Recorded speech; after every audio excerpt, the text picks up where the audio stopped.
I want to bring in my guest. She is, there she goes. I was letting you get straight before I put you in. I had to deal with the air conditioning. Oh, no, you're perfectly fine. How you doing this morning? You doing okay? Good. Yeah. How are you? I am making it. Oh, I'm scarred God. up, but I'm okay. I'm in pain, but I'm Oh, here. I'm doing the news. It's okay. oh my I've God. I Do you found get health care there? no. It's okay. It's okay. Oh, I'll okay. heal.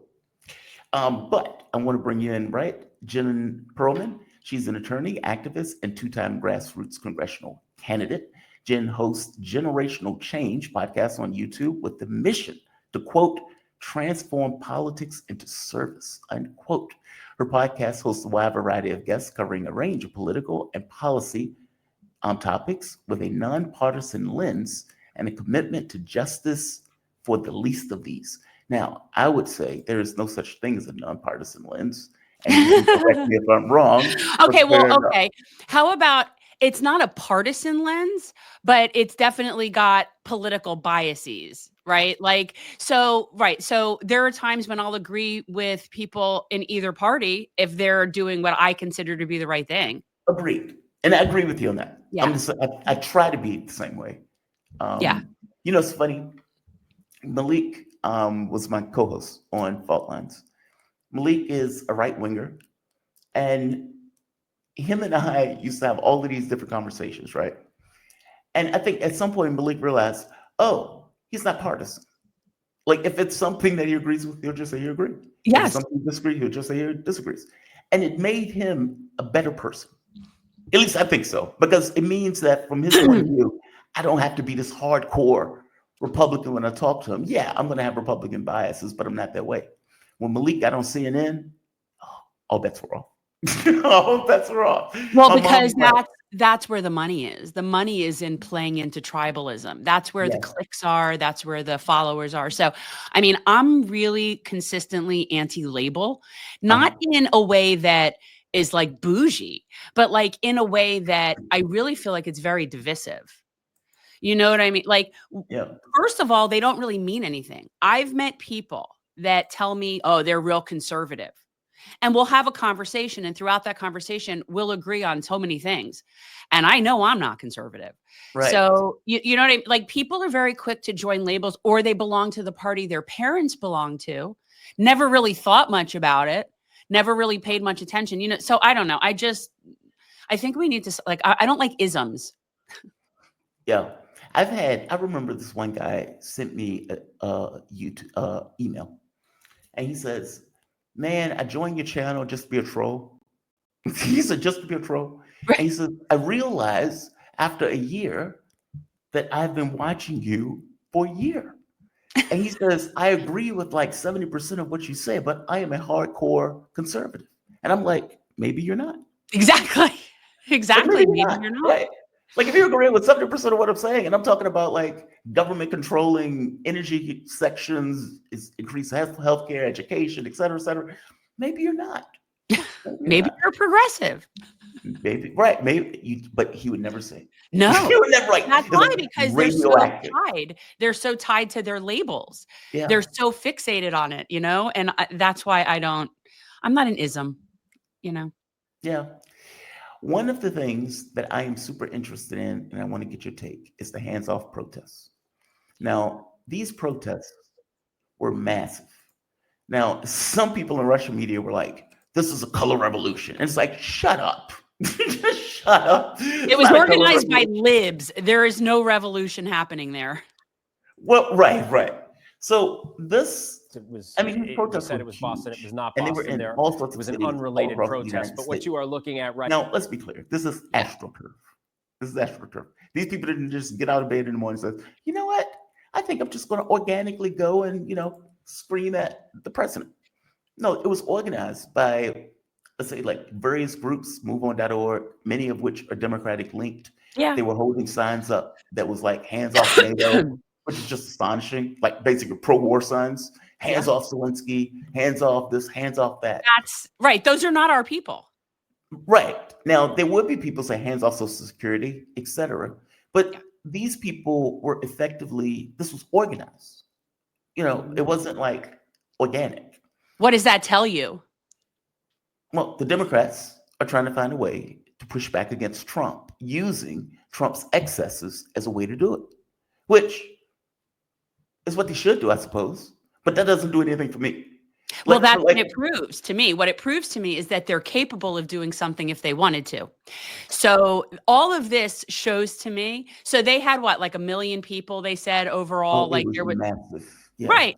Right. So in other words, the libs are completely capable of making a stand if they want to. So let's note that, like note that in your head.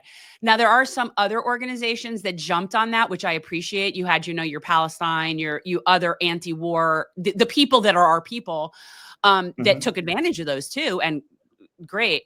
But the majority of, at least, I think it was very location dependent, because down here in South Florida, it was all old white people with hands off Social Security and just anti-Trump, anti-Musk.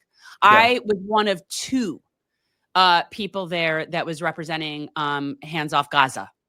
You know what I mean? Like, right. Oh, there was and that's very location dependent though. But this is in, Hollywood, Florida.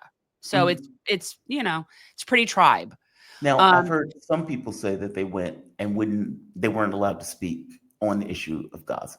Yeah. They were being iced out. I walked around in this, and throughout a whole bunch of people that I know are probably Zionists. They weren't there for that reason. They were there anti-Trump, anti-Musk, and not the rabid running around with Israeli flag, but people that were raised like me. Okay. And I got the stink eye from I don't care, but nobody had the balls to open their mouth and say anything. So I walked through like the whole circle of anti-Trump, anti-Musk people, just wearing my 𝐓𝐫𝐮𝐞 and my Jews for Palestine shirt, which I'm sure really pleased them all. and I found one other person. And I know they hate it. But they were there really just for their when the white people are out like that, the older white people, really what's happened is they're looking out for their own interest, right? So it's a Social Security thing, it's the taxes, it's all of the things that, oh my God, this could hurt us. So that's when they show up. But the point is, it shows that they can if they give a shit. That is the catch, right? And I was curious whether they would for Social Security, because that's usually a third rail. You have the world's richest man going after some of the poorest people and the most needy in this country. And I kept saying, that man is an albatross. Like Donald Trump is running around with him like this, like a little gimp or something. It's like, well, an albatross. Like, he's not a positive indicator or positive factor for Donald Trump. No. He's corporate. For one, he's the world's richest man. And the things that he's effectively doing, this idea of, oh, I'm just getting waste, fraud, and abuse.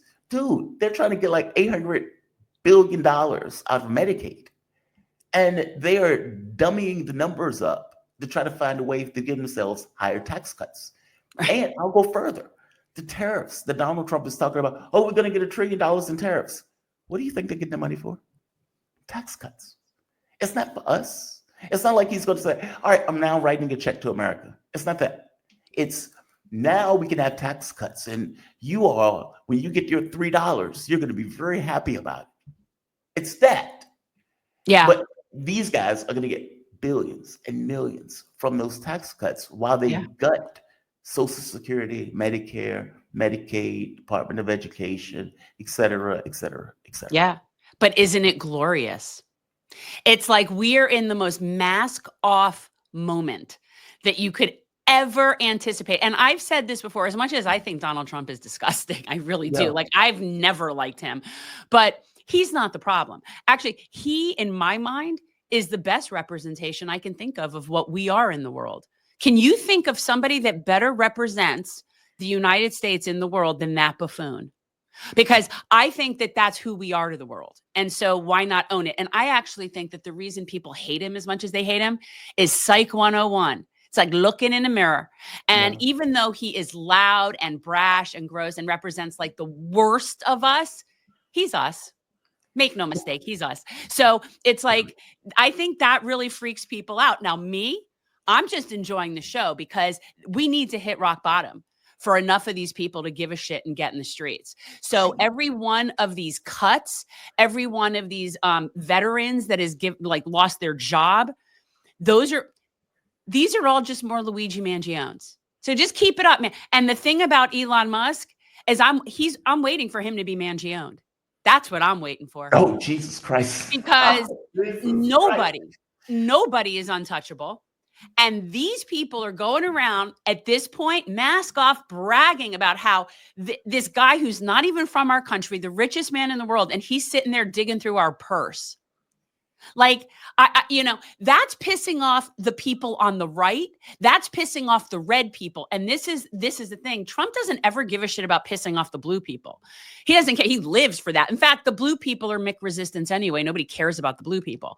Yeah. But now he's pissing off the red people, and they're armed. So this is where the revolution comes from. I have said it. Trump facilitates the revolution, and I'm here for it, because all of these things were inevitable. Just with Kamala, it would have been like a slow escalator descent. With Trump, it's like a free fall into Capitol hell. But that's where this is going, and it was happening regardless. Jen, so that's I'm off the end at this point. You can see you're speaking to my heart. I've had this conversation with my mom also, and I think I sounded a lot like you. Good. That's what people need to understand. It sounds brutal, but yes, he is the representation of America. I mean, like for example, when Joe Biden is like, yeah, if Russia goes in, we're going to blow up the pipeline. And the German chancellor was standing right there, and he's effectively saying, we're going to have a mass act of terrorism on your pipeline, and you are just going to sit here and not say anything about it.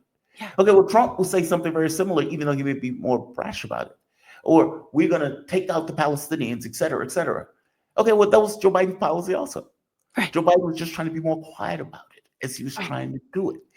Like this brashness, you're vassals. And I'm going to show you how much you're vassals by putting a tariff on all of you, despite the fact that you're supposed to be allies of ours. Okay, that's brash, right? And I guess my feeling is I wanted the Democratic Party smashed. I wanted them smashed to bits, to smithereens. They are. And they are. Donald Trump has got to do it. However, the excesses of Donald Trump allows them to stand there and just point, hey, he's going after Social Security, put me back in. Hey, he's going after Medicare, put me back in. It's not going to work. Well, in doing so, they have no substance. Nothing has changed. They're still this worthless, burning house that they were before. But now they have this bonus of, he's grotesque, put me back in. Now the catch becomes, as Garland pointed out, the polling for both were going down simultaneously, which is wild. I guess people, when they go vote, regardless of what they say, end up having this esoteric other, as I call it. I would vote for this person, but what is this other person that I don't know going to do? And I don't want to waste my vote. So even though I don't like either, I'll vote for this guy or this woman. And it's like, oh, this sucks.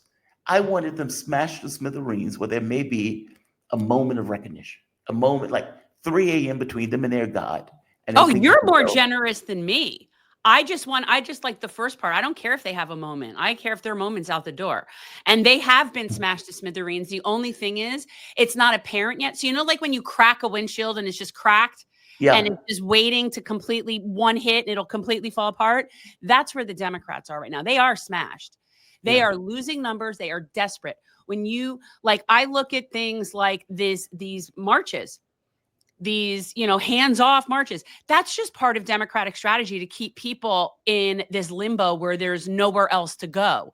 Just like Bernie and AOC on their anti-oligarchy tour. What are they doing? What is your message? The same thing as Gavin Newsom having his little podcast and going on with Charlie Kirk and videos of them like they're fighters. All of this shit is Democrats trying to rebrand themselves, and it's not going to work. Now, I will concede that Donald Trump could be way down. He could be so down in the poll. I don't care how far down he is in the polls. We are done in this country seeing a back and forth like it's a 50-50. Like every 2 years they're in charge. Every 2 years they're in charge. It might trickle a little here and there.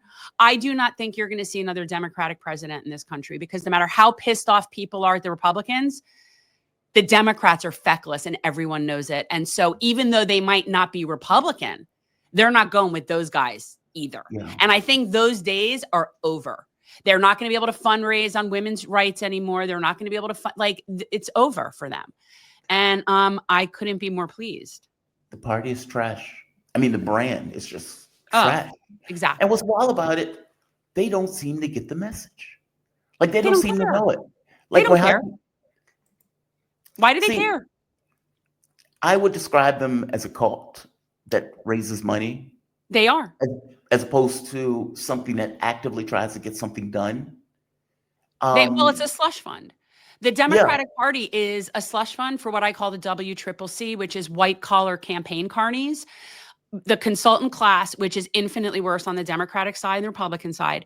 And these campaigns on the Democratic side, even when they know they're going to lose, they solely exist to pay the 𝐓𝐶. So Kamala went through what? How many billions? What is it? $1 billion? Okay. $1.5 billion. Okay. And so I don't know. Owing money. Do people know that $500 million was spent on staffing for a campaign that was like 100 and something days? So I want people to understand. And by the way, I will tell you this from personal experience, a chunk of those people know they're going to lose. They don't even care one way or the other. They're in it for the job. And as long as they get paid, the charade continues. And that is what the Democratic Party is. The Democratic Party exists to fund its own people, its own leadership class, and to fund its friends in the 𝐓𝐶. They don't care if they win. It doesn't matter to them. They're not going to get it because they know it. They just don't care. So that's why, to me, they need to go away because there is no there there. At least with Republicans, they have a mission. They do. It's grotesque, but they do. They have things that they want to accomplish. And that's the wild part, right? That is the point of political parties. Like, as I tell people, it's like, if there was a war, you would have Democratic side, Republican side fighting it out. That's the way it's set. And this kind of political parties are these low-level militaries. Well, all militaries are there to get stuff done. They have very specific objectives that they want to accomplish. Weirdly enough, they don't. Republicans do. And so it's like when they're pursuing their objectives, they are pursuing their objectives. We want to destroy Social Security, Medicare, Medicaid. That's what we want to do. We don't like it. We don't need it. Many of the people who we back us are rich. They don't care. So we want to get rid of it. We want to destroy the Department of Education. That's what we want to do. We don't care about it. We don't believe in the way the government operates. We do believe in the military. Like, those are very clear objectives that they pursue, relentlessly pursue. We don't want abortions. So we want to try to stack the court in a way where we can prevent the abortion thing. And by the way, they've been accomplishing those objectives. Why? How come it's been so easy? And let's go back to how long they've been working on this. They've been working on this through 2 8-term Democratic presidential administrations that had supermajorities. Yep. And this agenda has been ongoing throughout all of it. All of it. So again, people, wake up. The Democrats and Republicans is a facade. It's a facade. It's political theater designed to keep us all just fighting, and it's a class war. Like, I don't, it's so obvious to me, which is why it's like I'm almost just sitting here and watching it with popcorn. And the longer it takes people to figure it out is sort of like the race against time. But they haven't, like, I've seen some people who voted for Trump and they'd be like, but I thought he was going to do so-and-so. And it's like, why did you think that? But good, like, now they woke up. But right, is that one more woken up person? I don't know. I mean, because they're going to turn around and then vote in some other way, as if that vote is, meaning whether you vote Democrat or Republican, you're probably not going to get what you want. And the Princeton study that you're definitely, unless you're in the top 1%, 0.01%, you're not getting what you want. So exactly. But the American public doesn't seem to see it. And I keep thinking to myself, where's the floor? Like, where's the bottom where they like, okay, this is, because from my point of view, it's mechanical.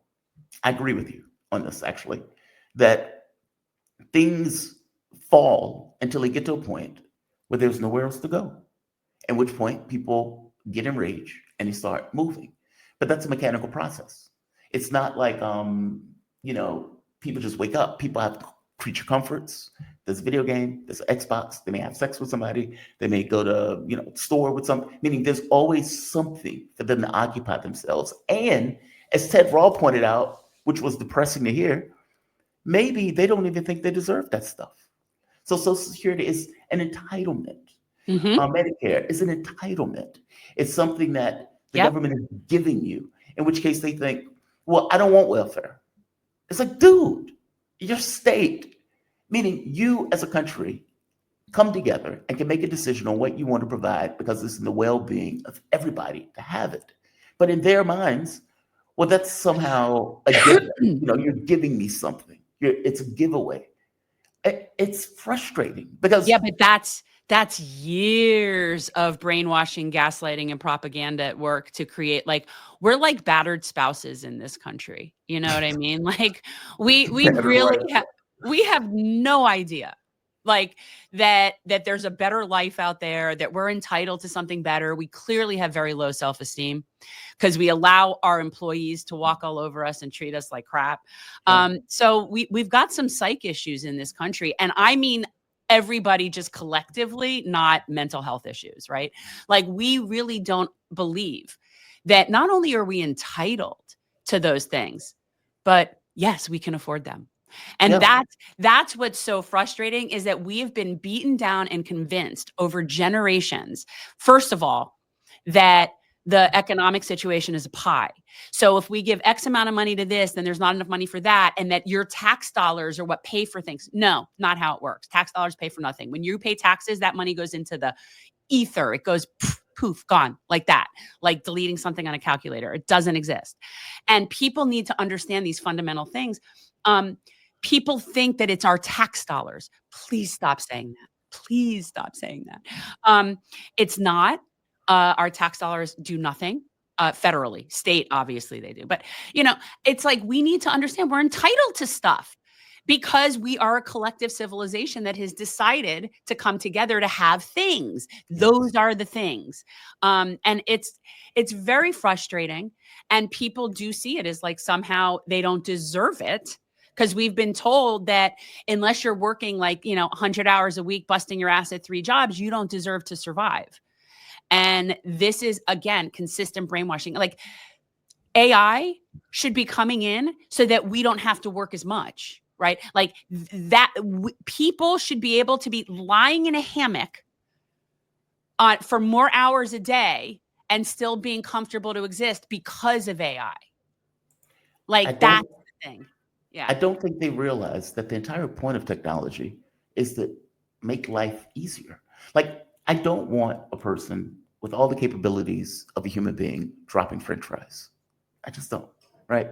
If there's a machine that can do it, let a machine do it. That's the entire point of the technology. But it's screwed up because the value of that gets ferreted up to the top 1% and they just get rid of the worker. As opposed to, it's super frustrating just in the way that our society is arranged. And I remember I was talking to somebody and they were like, capitalism is going to lead to, this utopian thing. I was like, it is not.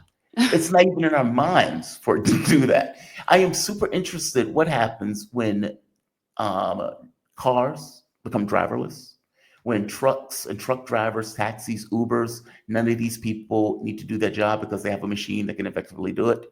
You go to the checkout counter, it automatically takes your card. So again, you don't even need people working in that, maybe a security guard here or there. Like, all of these people lose their jobs. Then what? Like, yeah, you could say, okay, people can learn the code.